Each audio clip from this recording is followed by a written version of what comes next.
Япон машины дундаас Land 200-ын оффроуд дээрх жинхэнэ өрсөлдөгч нь гэвэл танд ямар машин төсөөлөгдөж байгаа вэ? Мэдээж 570 бол биш. Ягаад гэвэл 570 Toyota-гийн бүтээгдэхүүн учраас. Харин энэ удаа та бүгд танилцуулахаар Араб болон Австралийн ертөнцид нэр хүндийн баталгаа олж чадсан мөн Land 200-ын цорын ганц өрсөлдөгч байсаар ирсэн Patrol-ын тухай хамтдаа ярилцсан.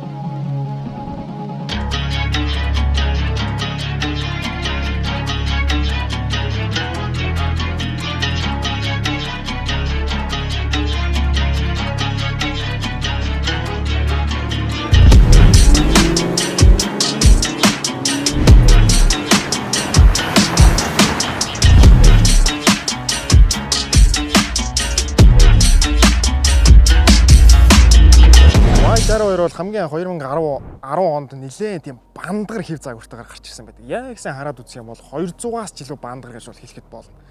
Нэг ёсондоо нийт үйлдвэрлэгдэх хугацаанд одоо өдийг хүртэл ерөөсө 2хан л удаа фейслифт хийгсэн. Үүнээс цааш бол нэг сүртэй бол өөрчлөлт хийгээг байгаа. Одоо ягаад гэх юм бол энэ хүнд жоохон унаад байгаа. Учир шалтгаан гэх юм бол 300 аль хэдийн Land Cruiser 300 загвараа гаргаж чадхад Patrol одоо урт шинжилгээ хийж чадаагүй. Нөгөөлний хуучны хэв шинж болон нөгөөлний хуучин хөдөлгөөрөө тавьсаар л байгаа. Ийм учраас нэр хүнд нь жоохон унаад Land Cruiser-аас жоохон гологдоод эхэлсэн. Гэтэ яг өөрийн гэсэн нэг тийм классик хэв шинж нэг тийм хөдөө гадаа элсэн дээр аваачсан ч гэсэн нэг зогцохоор мөн тийм хот дотор олон өндөр давхар барилга хотын төв ч гэсэн маш гоё зогцохоор тийм өөрийн гэсэн гоё хэв шинжтэй маш дэжгүй дизайнтай. Гэтэ олон хүмүүсийн хувьд энэ бол хоцрогдсон загвар гэж явж байгаа. Моторын хувьд бол хоёрхан төрлийн варианттай гардаг. V6 4000 болон V8 5600 гэсэн хоёр мотортой. За тэгэхээр энэ моторуудын хувьд ерөнхийдөө товчхон танилцуулчих юм бол яг энэ бол base option. AC дээр ерөнхийдөө AC гэдэг пакэж учраас ерөнхийдөө base мотортой гардаг. V6 4000. Уг мотор маань яг машин маань үнэхээр баг 3 тонн жинтэй учраас V6 маань жоохон жижигдсэн мэдрэмж төрүүлээд байна. Яг унаад гიშгээд явангууд моторын эргэлт хоёр заавал давж нэг 3 руу дөхчий солигддог ч юм уу. Тэгээ ерөнхийдөө жоохон хүчилсэн явдалтай. Одоо 200-аар бодох юм бол GX 200-тай нэлээд ойролцоо гэсэн моторын хүчин чадлын хувьд ч тэр. Харин V8-тайгаа болоод ирэхээр бол шал өөр болчдөг. Яг л 570 буюу. Гэтэ 5700-аас илүү хүч гаргадаг эдгээр V8-ууд нь. 400 морины хүч гаргадаг. Тэгтэл 5700-тай V8-ууд болохоор 370 орчим морины хүч бол гаргадаг. Тэгэхээр ерөнхийдөө 30 морины зөрүү бол гарчаад байдаг. Тэгэхээр Nissan-ы яг хөдөлгүүр тал нь Toyota-гоос бол хүчээрээ жоохон илүүрхээд байдаг. За хүчний хувьд бол V8 нь бол нөгөө Toyota-гийн V8-аас бол илүү юм байна гэж бодоод үзэхэд яг арчилгаа тал хэрвээ гэсэн асуудал бол гарч байна. Тэгэхээр арчилгаа талаас 570-ын 5700 шүү дээ тийм. Тэр чинь нөгөө шууд direct injected биш. Яг нөгөө port injected буюу бензинээ цацахтаа нөгөө агаарын хоолой гураа дээшээ клапингийнхаа дээрээс цацаж өгдөг учраас клапинг их бохирдоод нагаарт асуудал багтай байдаг. Харин эднэр болохоор нөгөө D4 гэж ярьдаг. Бид нэр ярьдаг. D4-тэй адилхан шууд нөгөө цилиндр руугаа бензин цацаж өгдөг учраас тэр маань өөрөө нэлээд нагаар үүсгээд клапингийн толгой ингээд бохирдоод сүүлдээ тэр нь бохирдсоор бод клапин нөгөө гүйцэд хаагч чадхаа болонгуудаа компресс алдаад моторын хүч жоохон муудаад ирдэг тийм сул талтай. Тэгэхээр энэ тохиолдолд бол маш сайн бензин хийж явах хэрэгтэй. Хар туулга бага ялгаруулдаг бензин хийснээр нөгөө нагаар маань ч гэсэн бага ялгараад бохирдол багтай байна гэсэн үг. Тосоо маш ойрхон сольж явах хэрэгтэй. Яг 5000-аас ерөөсөө их төрүүлж болохгүй. Toyota шигээ бодоод бүр нөгөө 7000, 8000 эсвэл нөгөө жилдээ бүр нэг солиод байдаг хүмүүс байдаг шүү дээ. Тийм байж болохгүй. Яг 5000 хизээд солиулсан тэрнээс хойш 5000 км яваад маш сайн солиодох юм бол нэг асуудал бол үүсгээд байгаа. Гол нь Toyota-г бодох юм бол чүд арай илүү тийм ажилтай байх, анхаарах халамж арай их шаардна. Яг тэр тал дээр бол үнэ. Бусдаар бол хүчний тал дээр V6 нь Toyota-гийн V6-аас буюу 4000-тай 200-аас V6 нь илүү хүчтэй. V8 нь 570-ын V8-аас илүү хүчтэй. Тэгээд нэг ундаг хүн ингэж яриад байгаа байхгүй. Эдгээр нөгөө яг Toyota-гийн 200 бодох юм бол төмөр нингэн байдаг гэдэг. Гэтэ бол надад бол яг ингээ хүрээд мэдрээд би бол 200 зөндөө тогсч гисэн. Тэгэхэд бол нэг тийм сүртэй бол ялгаа бол байхгүй. Ялгаа гарахгүй юм шиг мэдрэмж төрж байгаа. Яг энэ хэсэг дээр нэг жоохон нэмгэн. Гэхдээ бусад хэсэг бол ялгаагүй сайн хийцтэй. Нэг тийм төмөрний нэмгэн зузаан бол байхгүй. Тэгээ хаалга хаагдж байгаа нь бол 200-аас илүү гоёмсог. Маш гоё хаагддаг.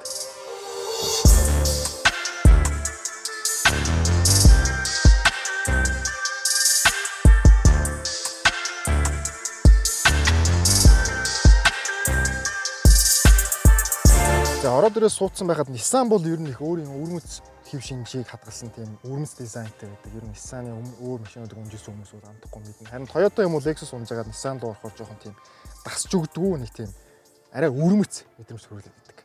Яг жоохон идлээд ирэхээр бол дасчихна. За тэгээ яг надаас илүү том биетэй хүн энэ машинд орж ирээ суух юм болов шүү дээ, тэ. Энэ талд хөлн тулаад энэ талаас бас хөлн авчигдаад ийм тавчуу юм шиг мэдрэмж аваад байдаг. Яг би бол арай гайгүй дунд зэргийн биетэй учраас надад бол ямар чөлөөтэй санагдаж байна. Тэгээд энэ салууны нэг дизайн дээр энэ хэсэг нь хитрхийн юм босоо болоод ирчингүүд ингээ хамаг юм ингээ нүүрлүү тулаад ирсэн юм шиг тэрийгээ дагаад жижигхэн зайд суугаад байгаа юм шиг жоохон мэдрэмж аваад байдаг. Бусдаар бол гайгүй. Яг энэ салон дээр ашиглаж байгаа энэ пиаврууд бол жоохон бас тийм ядаргаатай санагддаг. Яг энэ хэсэг дээр ч юм уу жоохон дуу орчих гээд байгаа. Эвгүй замаар тачигнуулахаар жоохон дуурах хандлагатай байгаад байдаг. Энд ашигласан материалууд яг ийм цэвэр бол яг гоё дүүб бол биш. Жоохон тийм хунцар дуу маягийн шинжтэй. Гэхдээ Land Cruiser 300 ч гэсэн бас битүү хунцар болоод эхэлсэн л дээ. Тэгээ салонд ингээд би хүрээд үзэхээр зарим хүмүүс юу гэдэг юм бэ гэхээр үгүй машины салоноо ингээд байнга барьж унахгүй шүү дээ гэдэг байгаа. Тэр чинь маш чухал үүрэгтэй. Салон чанартай байна гэд бедрум байна гэдэг маань хунцар баг ашигласан байна гэдэг маань хизээч дуу орохгүй гэсэн үг. Хунцар ашиглахдаа бүр сайн чанарын хунцрыг ашигласан байх хэрэгтэй байхгүй. Бид нар иймэрдүү машинаас тиймэрдүү юм хүсэх хэрэгтэй байхгүй. Яг л энэ чинь үнэтэй машин. V8 300 сая, Land Cruiser 300-тай адилхан, зарим бүр Nismo тоногтой 570-ийн өндөр опшнтой тоногтой хүртэл дүүцдэг учраас патрулаас уул иймэрдүү юм шаардж илүү чанартай юм шаардах хэрэгтэй байхгүй. Тэгтэл зарим хэсэг нь жоохон сэтгэлд хүрэхгүй байх талтай байдаг. За тэгээд оффроуд тал дээр бол мэдээж маш сайн.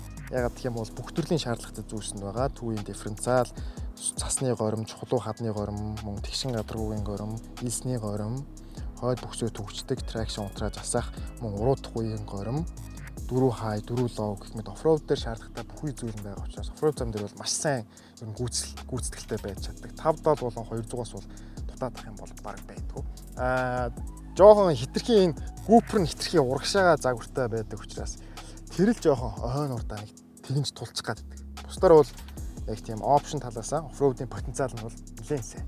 Тийм ч учраас арабууд бол патролыг бол маш сайн унж идэлдэг. Австралиуд бол бүр тоноглож уртлын гүпрээ тастаж хайж агаад эвгүй оффроудтай замаар явдаг тийм бүр соёлтой ард түмэн. Арабууд бол мэдээж илсэн дээр бол бүр үнэхээр тултал нь бол патролыг бол ашигладаг. За хойдолтой ороо дээр суудсан байхад патрол маань Land 200-аас яалтчгүй нилээн томвтор зайтай юм байна санагддаг. Гэтэ яалтчгүй үнэхээр том. Хойдшоо үлээсэн онд бол партай. За суудал бол ийм зөөлөн хөвтэйхэн ер нь суухад их хөвтэйх. Гэтэ нөгөө мэдээж арамтай хийцэлтэй учраас хөлөө ингэ тавьчихгод энэ хооронд айгу том зай гараад хөл холын зам нөгөө 570 200-тай адилхан гэсэн үг л дээ. Энэ дээр ингэ жоохон чилээч гэдэг талтай. За энэ дээр ийм бокстой юм билээ. Кулер бокстой. Тэр нөгөө юм хамаа хийгээд яач болно хойдлаасаа хоёр шиг USB оролттой.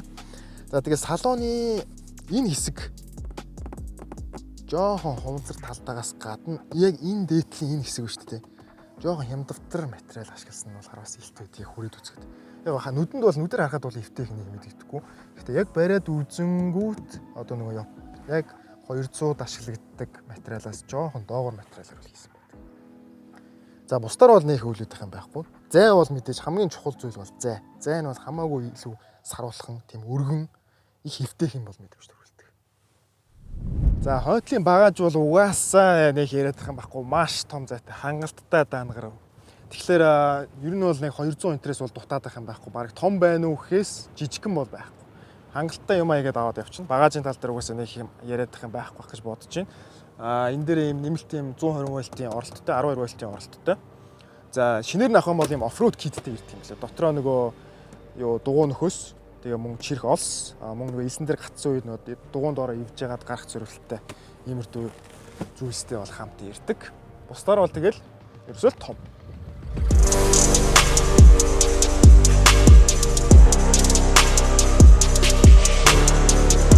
За патролыг ингээд холын замд, шорон замд оффроуд дээр барай явж хахад амаржинт нь их хүчрэгдэл. Яадаг вэ гэхээр энгийн амаржинтай гардаг мөн HP Hydraulic Body Motion Control гэдэг өөр төрлийн амортизатортай бас гардаг хоёр төрөлтэй. Нэг осондоо V6-нууд энгийнх, V8 нь бол тийм тусгай илүү тийм өөрөөр ажилладаг тийм амортизатортай байдаг. Тэгэхээр HPMC нь яадаг вэ гэхээр дөрвөн амортын чинь дөрвөлөө хоорондоо тосоор холбогдсон байдаг. Хоорондоо тос дамжуулах трүүптэй. Нэг осондоо машины савлгаа мөн донслогоо тэр мэдэрж байгаа мөн эргэлтэн дээр биеийг хайлчих гээд байгаа гэх мэтийг бол маш сайн шийдэж өгсөн. Яг тэрнтэйгээ байгаа патролыг бариад явахад маш өөр байдаг. Явдлын хувьд маш гоё байдаг. Тэнгүүд V6 болон энгийн болоод ирчихээр яадаг вэ гэхээр энэ амортизатор нь хитрхий жоохон савлгаа ихтэй. Ялангуяа энэ хойно сууж байгаа хүмүүс бол холын замд ингээд кузов байнгын юм савлгаатай байдаг байхгүй. Тэгэхээр тэр нь айгүй ядаргаатай болчихдог зөө. Гэхдээ нөгөө HPMC гэдэг системтэй амортизатортай патролууд маань босоо хэвтээ тэнцвүүлэгчгүй болчихдог. Тэгвэл босоо хэвтээ тэнцвүүлэгчгүй учраас нөгөө дараачийн тэрийгэ болиулаад нөгөө aftermarket ARB-ийн ч юм уу тийм оффроуд зориулсан тусгай амортизатор тавьчихлаа бас болдог. Тэгэнгүүт заавал нөгөө хуучин машинаас ч юм уу хэвтээ босоо тэнцвүүлэгчийг авч гагнж тааруулж иж тавих хэрэгтэй нэлээд ядаргаатай болчихдог. Тэгэхээр яг Монголын нөхцөлд патрол унах гэж байгаа бол уулын HPMC-тэй патрол унах маш гоё боловч энд нэг сервис мэрсийн хийж чаддгүй тос мосын одоо юулж авахаас ихсүүлээд жоохон асуудалтай байдаг учраас энгийн амортизаторыг авсан их зүгээр. Энгийнийг аваад илүү сайжруулад ARB Pro Chox King амортизатор энэ төр тавьчих юм бол ямар ч асуудалгүй юм савлгаа байхгүй янзын болоод байна. Харин тэр HPMC болоод ирэхээр жоохон Монголын нөхцөлд би ярьж байгаа шүү. Монголын нөхцөлд унахад их төвөгтэй, их ярвхтай, маллагаан жоохон асуудалтай, сервис энтрийн ч ойлгохтой хийчих газар олдохгүй. Тийм нэг асуудалтай тулгараад байдаг учраас патролын нэгс дутагдaltaй сул тал нь ийм болчдөг. Тэгэхээр энгийн амортизаторыг аваад энгийн амортизаторыг ер нь заавал солих шаардлагатай болдог гэсэн үг. Тэгээ надад нэг таалагдахгүй байгаа юм гэх юм бол энэ толны хэлбэр нь жоохон сонир. Хитрхийн юм хавчиг заяа. Ийм өргөн юм урт биш. Хавцсан юм сонир толтой. Энэ харахад жоохон эвгүй. Гэтэ яг харагдсан нь бол сайн л байгаа юм л да. Зүгээр яг нэг тасаагүй хөндөө бол жоохон их сонир толтой юм шиг харагддаг. Бусдаар бол яг явж явах үед бол битүүмж бол маш сайн. Хүч бол мэдээж сайн.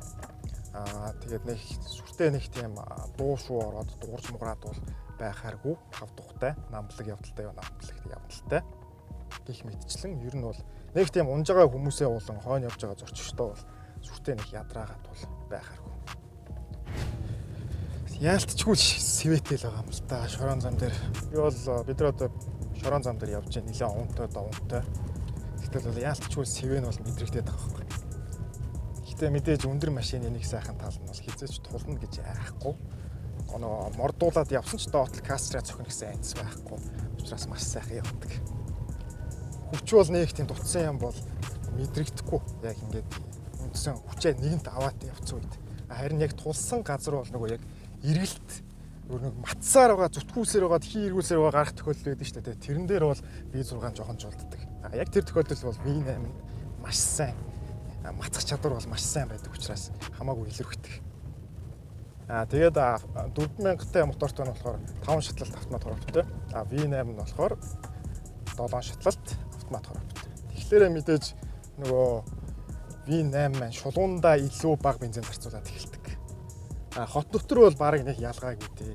Энэ V8, V6 хоёрын алийг авах вэ гэх юм бол яг угаасаа бензин зарцуулалтанд нэг сүртэй ялгаа бол мэдрэгдэхгүй. Тийм учраас нэгэнт хамаагүй хүчтэй, хамаагүй илүү мэдрэмж өгч чадхаар нь та шууд V8 сонгосон дээр.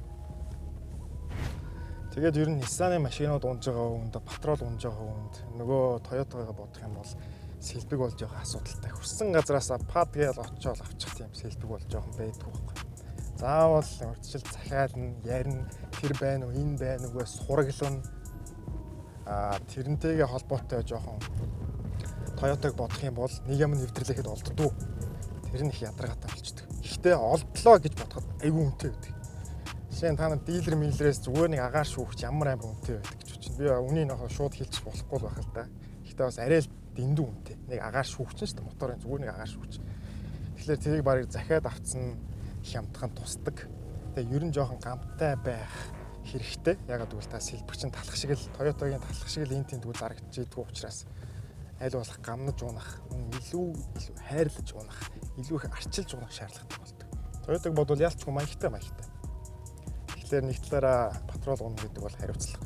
Гэхдээ бүр нөө Range Rover-ийн төвшний бүр амар маягтай бол биш л дээ. Тэрийг бодвол гайгүй. Япон биш учраас. Гэхдээ Toyota-г бодох юм бол мэдээж арай илүү. Буцаагаад гэхдээ өгж байгаа мэдрэмжийн тал дээр бол арай өөр болчихдог л доо. Би одоо өнөөдөр яг манайхан V6 оруулсан учраас би яг ууландаанч V8 оруулъя гэж бодсон боловч V8 оруулж бол чадаагүй. V8 болоод ирэх юм бол хурд хүчний тал дээр бол ямар ч 200 бол урагшаа мурдаа гаргадаг. Яг энэ шулуун хар зам дээр бол мэдээж их түшигтэй, их намблаг явдаг. Тэгээ патролыг ер нь хүмүүс ер нь 200-аас уйдаад тий Lexus 570-аас ч юм уу 200-аас уйдаад арай нэг өөр юм илэрхийлмээр унж үзмээр санагдсан хүмүүс ер нь 300 патрол авч өгдөг. Тэгээ нэг патрол унахаараа ер нь патролоор дагнаас сурчдаг. Гэхдээ яг нэг сул тал нь гэх юм бол мэдээж нөгөө 200 шиг ч юм уу 570 шиг үнэ сайн бол байхгүй. Зарах гэж бол нэлээд юм болно. Үнэ бол нэлээд эрчимтэйгээр их алддаг. Тэр хоёр талыг нь хүлээн зөвшөөрөөд мөн сервисийг нь аргалаад хийгээд зохицуулаад захиалаад унж чадна гэх юм бол ер нь бол маш сайн сэтгэл ханамжийг өгч чадах машинуудын нэг бол мөн. Та угаасаа хэрвээ байнга л за энэ зарагдах болов авсны дараа хүн авах болов яадаг юм бол гэсэн зарагдах талыг нь л бодож машин уундаг бол та мэд хизээч гоё машин уунж чадахгүй гэсэн үг. Бензин зарцуулалтын тухай хэлхээ мартах чинь. Бензин зарцуулалт бол шулуун замдаа бол нэг 15 литр орчим ч юм уу 16-аас 17 литр орчим. Зарим тохиолдолд бүр хэр дэвснээсээ ч юм уу хэр өнхрүүлж явж байгаа шалтгаалаад 13 литр орчим. За бараг 13 идэх боломжгүй дээ. Ер нь дунджаар 15 литр орчим бензин бүр зарцуулна. V8 нь түүнээсээ илүү бага бензин зарцуулна өндөр хурдан дээр. Хот дотор өвлийн нөхцөл төвжрээнд бол за тэгээд тэрэн дээр бол яриадах юм байхгүй 25 30 литр 35 литр л өвч хүрэх эрсдэлтэй байдаг. Тэгэхээр энэ уус хүлээн зөвшөөрөхөөс өөр аргагүй яа гэх юм бол 3 тонн жинтэй. Тэгээд 5600 V8 хөдөлгүүртэй машин учраас эдэлтийн талаар нэх бодохгүй л байх хэрэгтэй гэсэн үг. Тэгэхээр ер нь патрол маань бол Монголд л нөгөө сэлбэгний асуудал, сервисийн асуудлаас бол жоохон нэр хүнд нь унчаад байдаг болох ш. Монголд угаасаа юу л вэ Toyota-гийн засвар байна, юу л вэ Toyota-гийн сэлбэг байгаад байдаг болохоор 200-ийн хажууд жоохон ингээд Монголын төвшинчтэй гологдчих гээд байдаг.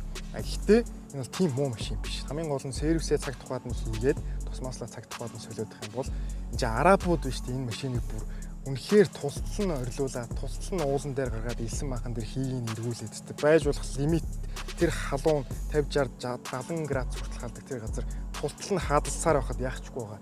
Тийм л хөдөлгүүртэй машин шүү дээ. Хамгийн гол нь та зүгээр баг зэрэг жоохон арчлаад бензинээ жоохон чанартай бензин хийгээд өгөөд цаг тухай бүрдэн тосмааслаа солиодох юм бол патрол танд Япон машин, Япон жипүүд дундаас авч болох хамгийн дээд мэдрэмжийг өгч чадах онцгой машинуудын яалтчгүй. Тэгэхээр өнөөдрийн дугаараар хамт байсан та бүхэндээ баярлалаа. Мөн дараагийн дугаараар уулзлаа. Түр баярлалаа.